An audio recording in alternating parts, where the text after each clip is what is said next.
Ahora me acompaña el presidente de la Cámara de Representantes, Mike Johnson, aquí en el estudio. Presidente Johnson, gracias por venir. Estar con ustedes, gracias. Así que empecemos con las manifestaciones No Kings. Usted llamó a estas manifestaciones protestas de odio a Estados Unidos. ¿A qué se refiere con eso? Bueno, ese grupo de personas que mencioné ciertamente formaba parte de ello. Les felicitamos por lo que aparentemente fue un ejercicio de libertad de expresión sin violencia. Fui abogado especializado en la primera enmienda durante 20 años. Defendemos eso, claro. Pero la ironía del mensaje es bastante clara para todos. Si el presidente Trump fuera un rey, el gobierno estaría abierto en este momento. Si el presidente Trump fuera un rey, no habrían podido participar en ese ejercicio de libertad de expresión. Por cierto, en el National Mall, que estaba abierto, porque el presidente Trump no lo ha cerrado. En el último cierre de gobierno, en la era de 2013, el presidente Obama cerró el National Mall, cerró todos los parques nacionales, no permitió que la gente participara en todo esto. Así que, quiero decir, necesitaban un truco, necesitaban un espectáculo. Chuck Schumer necesita protección política ahora. Cerró el gobierno porque necesita cobertura política. Y esto fue parte. Hablaremos del cierre de gobierno, pero solo sobre esto. La idea de que estas son manifestaciones de odio a Estados Unidos y no solo hablaste de anarquistas, defensores de Antifa, el ala pro Hamas y dijiste, este es el Partido Demócrata moderno. Pero recuerdo que no hace mucho lo que dijiste después del asesinato de Charlie Kirk, cuando dijiste eso. Debemos ver a nuestros compatriotas estadounidenses no como enemigos, sino como conciudadanos. Así es. Nunca he llamado enemigo a nadie, pero sí señalamos el odio. La manifestación de odio a Estados Unidos o Antifa, pro Hamas, eso suena. Esos son enemigos. Bueno, allí hubo muchos mensajes de odio ayer. Quiero decir, tenemos videos y fotos de discursos bastante violentos, señalando al presidente, diciendo que los fascistas deben morir y todo lo demás. Quiero decir, no creo que eso sea un discurso de amor, no creo que eso sea un discurso amistoso y no creo que sea proestadounidense decir ese tipo de cosas. Así que no se trata de las personas, se trata del mensaje, se trata de la ideología. Y estaré aquí cada domingo hablando con ustedes sobre los peligros del marxismo y del socialismo y de cómo ha llevado literalmente a la muerte de decenas de millones de personas solo en el siglo XX. Es una ideología peligrosa y es antiestadounidense. Va en contra de todo lo que defendemos. Pero no estás diciendo que todo esto sea del Partido Demócrata. No estaban todas las personas allí. Me recuerda a Hillary. Clinton dijo que hablaba de los partidarios de Trump o la mitad como la canasta de los deplorables. Nunca dije eso, nunca llamé. Nunca dije que fuera todo el Partido Demócrata, pero tú y yo debemos reconocer la realidad. Espera, así que... Este es el Partido Demócrata moderno. Partido. Lo es, porque mira la evidencia. Mira lo que está pasando en Nueva York. Están a punto de elegir a un marxista socialista declarado como alcalde de la ciudad más grande de Estados Unidos. Hay un auge del marxismo en el Partido Demócrata. Es un hecho objetivo y nadie puede negarlo. Lamentamos eso. Lo denunciamos. Estamos tratando de señalarlo porque quiero asegurarme de que la próxima generación de estadounidenses entienda que ese es un camino peligroso a seguir. Eso es parte de nuestro llamado. Creo que parte de nuestra responsabilidad es, como servidores públicos electos. Así que vamos a hablar del cierre del gobierno. Has culpado a los demócratas. Y para ser claros, ustedes sí aprobaron un llamado, no llamado, claro. Totalmente limpio. Ya sabes, mantener al gobierno financiado durante 7 meses. La mayoría de ellos se niegan a votar por eso porque quieren esperar, ya sabes, los subsidios del Obamacare. Bueno, no, ellos... Archivo. Presentamos un CR limpio, de 24 páginas de longitud, mantenga las luces encendidas. Presentaron una CR sucia, que contiene... Quieren restablecer la atención médica gratuita pagada por los contribuyentes para inmigrantes ilegales. Esos son $200 mil millones. Quieren devolver dinero a la Corporación de Radiodifusión Pública. Quieren quitarle $500 millones a los hospitales rurales. Y quieren gastar en todo tipo de proyectos extranjeros alrededor del mundo. Eso está realmente por escrito. Esa es su propuesta. No podemos hacer eso. Bien, entonces los demócratas no votaron por el proyecto de ley de financiamiento limpio. Han decidido cerrar el gobierno para luchar por la atención médica y los otros temas que mencionaste. Pero déjame preguntarte, mientras esto sucede, ¿por qué la Cámara no está en sesión? Primero, también luchamos por la atención médica, no solo con palabras, sino con hechos. Lo incluimos en un solo proyecto de ley grande, el recorte de impuestos para familias trabajadoras, reformas reales a Medicaid para que funcione mejor y preservar el programa, porque había inmigrantes ilegales recibiendo beneficios. Teníamos hombres jóvenes y sanos que no estaban trabajando, no tienen dependientes. Estaban aprovechándose del sistema. Solucionamos eso en nuestro proyecto de ley. En su contrapropuesta, lo que Chuck Schumer está proponiendo es que quiere revertir esas reformas, lo cual sería una decisión de política terrible para la gente. Pero en realidad estoy haciendo una pregunta diferente. Dije, ¿por qué la Cámara no está en sesión? Quiero decir, cubrí día a día esos cierres anteriores, incluido el que mencionaste en 2013. Recuerdo que hubo audiencias en la Cámara durante ese cierre sobre cómo el presidente Obama estaba manejando la situación. ¿Por qué la casa no está en sesión? La Casa hizo su trabajo hace exactamente un mes. Hoy, 19 de septiembre, aprobamos la resolución limpia. La resolución continua mantendría las luces encendidas y al gobierno trabajando para la gente. También mantendría pagados a los agentes de la patrulla fronteriza, nuestras tropas, los controladores de tráfico aéreo y todos los demás servicios, incluidos los dirigidos a veteranos y jóvenes que necesitan asistencia nutricional para sus bebés. Los demócratas, todos menos 3 en el Senado, han votado 11 veces para cerrar el gobierno y cesar y detener todos esos servicios y programas. Pero no entiendo por qué la Cámara no está en sesión. Aprobaron un proyecto de ley de financiación temporal por 7 semanas. ¿Ese es todo el programa de los republicanos? No, no lo es. ¿Por qué están? No, no lo es. Pero me niego a permitir que volvamos y participemos en cualquier cosa hasta que el gobierno se reabra. Cuando los demócratas hagan lo correcto para el pueblo, ellos están jugando a la política y nosotros tenemos que usar hasta la última gota de influencia. Tenemos que asegurarnos de que hagan lo correcto. Literalmente han elegido, esto es cierto, piénsalo, mira sus votos y sus acciones. Han preferido restablecer beneficios pagados por los contribuyentes a inmigrantes ilegales, en vez de pagar a nuestros soldados, agentes de la patrulla fronteriza, la TSA y a todos los demás. Es inconcebible. Nunca se había hecho antes, como usted. Como sabe, ni Medicaid ni los subsidios de Obamacare pueden ir a personas indocumentadas. ¿Sabe por qué? Logramos que se firmara la ley y ahora quieren derogarla, Jonathan. Ese es el punto principal. Ese es el Punto. Pero estaban haciendo esta extensión de 7 semanas para darse tiempo de aprobar la financiación para el resto del año. Así es. ¿Por qué no están trabajando en eso ahora? Estamos trabajando en eso. No tenemos que estar en el pleno de la Cámara para hacerlo. Nuestros asignadores trabajan día y noche. Lo han hecho. Negocian no solo en nuestro partido, también con el otro lado para tener lista la próxima tanda de proyectos de ley de asignaciones. Es un gran punto. Todo lo que hicimos fue una simple resolución continua. No hay ninguna prioridad política republicana en ella, pero No hay audiencias sobre leyes de presupuesto. No hay votaciones sobre estos proyectos de ley presupuestarios. Muy importante, muy importante. la Cámara ya ha aprobado los 12 proyectos de ley de asignaciones en comité. No necesitan una audiencia de comité para hacer eso. Necesitamos sacarlo del pleno, pero ha sido detenido por los demócratas en el Senado. ¿Y por qué?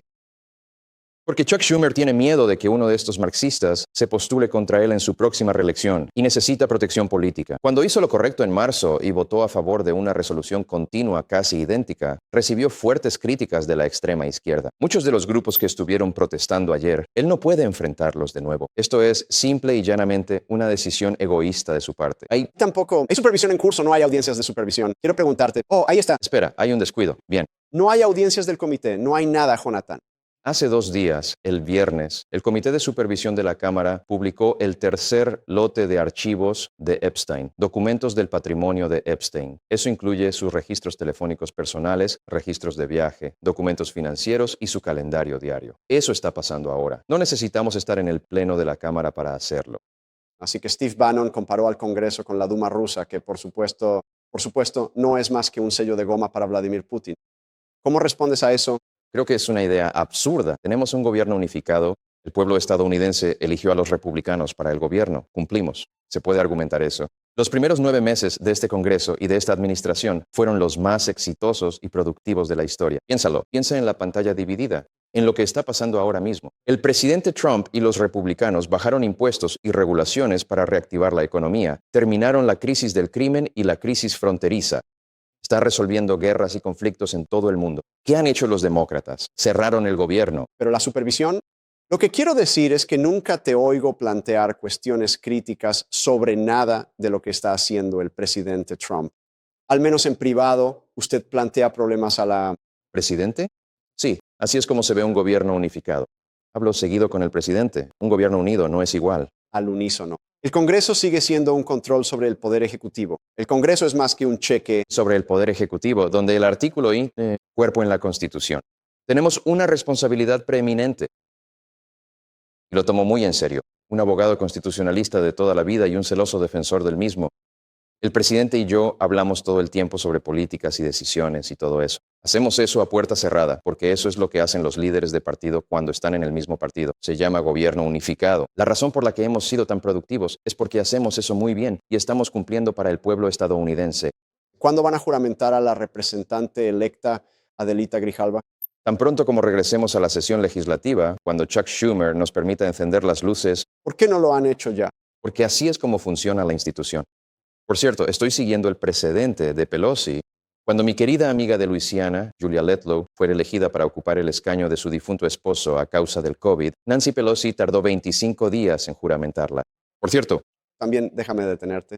¿Estás diciendo que Nancy Pelosi se negó a juramentarla antes?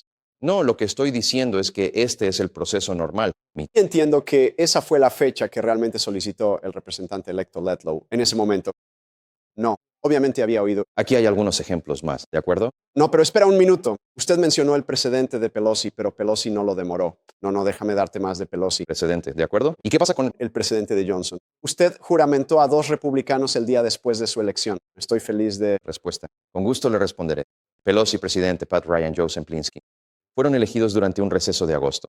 Así que 21 días después, cuando la Cámara regresó a la sesión legislativa regular, se les juramentó. Eso es lo que hacemos. No estamos en sesión ahora. El Rep. Grijalva fue elegido después de que la Cámara salió de sesión. Tan pronto como regresemos a la sesión legislativa, tan pronto como los demócratas decidan volver a encender las luces para que todos podamos regresar aquí, tomaré el juramento el primer día. jurar mañana, ¿verdad? No mañana. No podríamos. No lo haríamos. Hubo una excepción para 2 floridanos antes en este Congreso, pero la razón fueron elegidos, tenían fecha, trajeron a sus amigos y familiares y la Cámara salió de sesión inesperadamente. Así que si ella, Trae a sus amigos. No. fecha fijada, fue elegida después de, Bueno, permítame preguntarle sobre el indulto del presidente a George Santos. ¿Qué opinas de esto? el presidente tiene derecho, bajo la Constitución, al indulto y al cómputo, por supuesto. Creemos en la redención. Esta es una creencia personal mía y espero, señor, Santos aprovecha al máximo su segunda oportunidad. Quiero decir, ¿qué tal el... El hecho de que el presidente esté otorgando el indulto o la clemencia.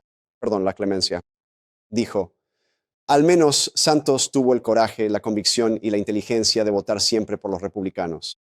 He revisado esto, ahora hay 3. Creo que tenemos una lista de ellos. 10 exmiembros republicanos del Congreso a quienes el presidente ha indultado o concedido clemencia. 10. Bien, ¿quieres hablar de lo que hizo Joe Biden con eso? Fuerza. No, quiero hablar de que perdonó a su familia. Solo firmó con su bolígrafo. Lo demás quedó autopinchado. Sí, pero categorías de criminales empedernidos que acaban de salir de prisión. Al menos Trump es transparente. Él explica su razonamiento al pueblo estadounidense. Así que vino de, digamos, Básicamente de perdonar a alguien porque siempre tuvieron el coraje, no es por eso perdonó. de convicción y la inteligencia para votar republicano. Eso es parte de Lo que dijo, entre muchas cosas, sobre George Santos. Pero debería eso ser un... factor al perdonar a alguien. No creo que perdonaran a un republicano. No fue así. ¿O clemencia? No creo que haya sido así. Solo creo que está hablando de esta persona y su pasado, y al menos él es abierto y transparente al respecto. Joe Biden nunca nos dijo nada, y francamente, ni siquiera estamos seguros de que supiera a quién estaba perdonando. Una de las cosas que llevó a mucha gente a salir a protestar ayer fue lo que está ocurriendo en cuanto a las deportaciones masivas. Quiero ponerte algo que Joe Rogan dijo recientemente sobre cómo se está llevando a cabo esto. Escucha esto. La forma en que se ve es horrible. Parece cuando simplemente arrestas a personas frente a sus hijos y a gente normal común que ha estado aquí durante 20 años. Sí, cualquiera que tenga corazón no puede estar de acuerdo con eso. ¿Te preocupa que estas redadas de ETH estén yendo demasiado lejos? O al menos que puedan ir demasiado lejos. Creo que todos son conscientes de la imagen que esto da, pero sí creo en el Estado de Derecho y creo que el pueblo estadounidense estaba alarmado. La frontera estuvo completamente abierta durante 4 años y según muchas estimaciones, hasta 20 millones de inmigrantes ilegales entraron al país. Muchos de ellos son criminales endurecidos y peligrosos, pero tú estás... Viendo personas que han estado en el país 20 años o más, que tienen familias, sabes, que tienen hijos y cónyuges que son ciudadanos estadounidenses y que están enfrentando, ya sabes, estas deportaciones bastante duras. Sí, y nadie disfruta eso en absoluto. Lo que ICE ha priorizado son primero los criminales peligrosos y endurecidos, y hay probablemente unos cuantos millones de ellos, ¿de acuerdo? Así que han estado tratando de reunirlos y enviarlos de regreso a casa con gran éxito. Por cierto, la frontera está totalmente sellada ahora. Casi no ha habido cruces ilegales en los últimos 4 meses. Casi ninguno. Lo que vuelve a demostrar que el presidente Biden pudo haber hecho eso en cualquier momento. Él no quiso usar esa autoridad. Ellos querían la frontera abierta de par en par. Así que ahora todos tenemos que lidiar con las consecuencias de eso. con decenas de millones de indocumentados en el país y se tiene un trabajo muy difícil, una tarea muy complicada y deben ser eficaces y eficientes en la forma en que lo hacen, pero tienen que asegurarse de que tengamos el Estado de Derecho. Si no tienes una frontera soberana, no tienes un país soberano. Se nos acaba el tiempo, pero solo tengo que preguntarte qué ha pasado en el Pentágono. ¿Tiene usted alguna idea de por qué el secretario de Defensa parece tener miedo de interactuar con los periodistas que lo cubren? Y Rechazar la premisa. No hay nada. Quiero decir, el miedo no forma parte de la personalidad del secretario de guerra. Quiero decir, el chico solo ha tenido 2 reuniones informativas desde que se convirtió en secretario de Defensa. Él es muy transparente. Y básicamente obligaron a la prensa del Pentágono a salir del edificio a menos que aceptaran firmar un compromiso que les haría imposible estar en el Pentágono. No puedo. recuerde, y no creo que usted pueda hacerlo tampoco, un secretario de defensa que ha sido tan transparente, tan abierto, hablando de prioridades, de principios. Oh, puedo. Cubrí el edificio y viajé alrededor del mundo con los secretarios de Defensa. Los entrevisté, los interrogué en la sala de reuniones. Otros periodistas hicieron lo mismo. Pero salieron todas esas secretarias. ¿Y los discursos públicos como los de Hexet deben estar siempre entre las tropas? Bueno, discursos donde él Convoca, pero me refiero a responder preguntas. Él está restaurando, y por supuesto quiero decir, ustedes no lo han traído para preguntar sobre lo que está pasando en Venezuela. Sí, nosotros. no estamos en sesión porque Chuck Schumer cerró el gobierno. Tenemos mucho que hacer, pero diré esto sobre el secretario de guerra. Estamos ganando y restaurando la paz con fuerza. ¿No tienes preguntas para él? Sobre Venezuela, que ¿Eso? No. tienes preguntas para él sobre qué está pasando en Venezuela. Tenemos este despliegue alrededor de Venezuela. Tenemos el objetivo puesto en estos barcos. Quiero decir, al menos debes tener preguntas sobre esto. Sé que nosotros tenemos preguntas. ¿Tienes Cárteles de droga trayendo fentanilo y cargamentos enteros que podrían matar potencialmente a cientos de miles de estadounidenses. Lo que estamos haciendo es restaurar. ¿No tienes? preguntas sobre cómo lo están haciendo? No, yo creo en la paz a través de la fuerza. Creo que el presidente y el comandante en jefe son responsables de la seguridad y protección del pueblo estadounidense. La mayoría de los estadounidenses con sentido común lo ven y dicen, gracias a Dios. Si eliminas un barco de fentanilo, salvas cientos de miles de vidas. Fue la principal causa de muerte para estadounidenses de 18 a 49 años durante la administración Biden. Estamos arreglando eso. Por eso el pueblo estadounidense eligió de nuevo a un comandante en jefe fuerte. Muy bien. Presidente de la Cámara, Mike Johnson, muchas gracias por acompañarnos esta mañana. Si estás obteniendo valor de este video, solo le pido que le dé like, lo comparta